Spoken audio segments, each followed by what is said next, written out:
Jeff De Castro of HOTGUY Burger located in Vista Verde, CAINTA, Rizal. Dito po tayo ngayon sa Riders Lounge and you're watching MVP Vlogs. Subscribe!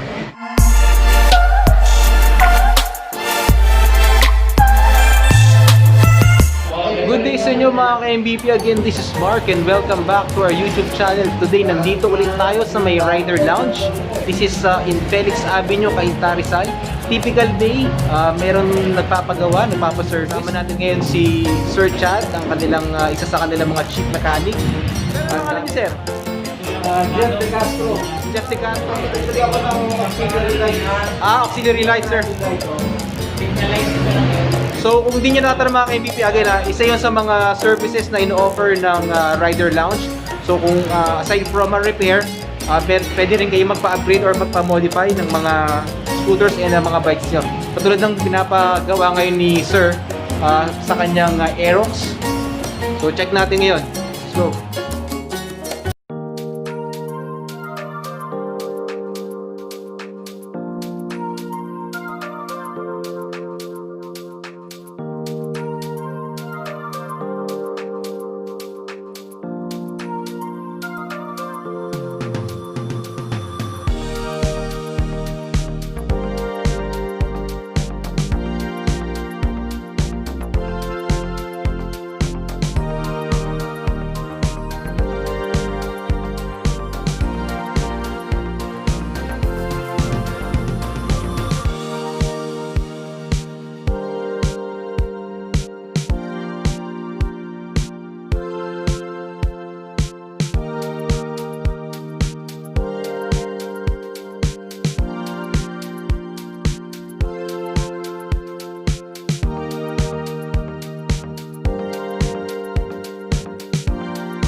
Today, feature natin ang YAMAHA AEROX ni Sir Jeffrey of HOTGUY Burger. Sir Jeffrey, bigyan mo naman kami ng konting background dito sa may napakaganda mong black YAMAHA AEROX. Kailan mo ba siya na-acquire, sir? Acquired siya this year ng 2020. Dito lang sa isang motor dealer dito sa CAINTA Rizal. Okay. So meron na ba kayong mga pinagawa or pinamodify, pina-upgrade dito sa may YAMAHA AEROX nyo? Yes sir, yung gilid, pina-upgrade na medyo konting power.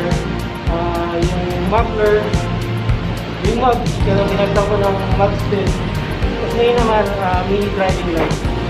And pagkakaalam ko, sir, is a regular na customer kayo dito sa may Rider Lounge. Tama po ba? Tama po yun. Sir, bakit palagi kayong bumabalik dito sa may Rider Lounge at ano ang kinaibahan niya dun sa mga other shops? Kasi sir, dito sa Riders Lounge, sinisigurado nila na ma-accommodate nila yung customer. Hindi ka mag-message, mag-text, punta ka na, gagawin na yung motor mo. Yun, napakita. So, ayan ang mga ka-MVP. Nakaswabe sila gumawa. Yun. So, trusted, expert Trusted, yung mga mekaniko. Habang naghihintay ka, may free coffee sa loob ng office, may free internet at naka-aircon ka pa. Sir, salamat Sir Jeffrey. Thank you sir.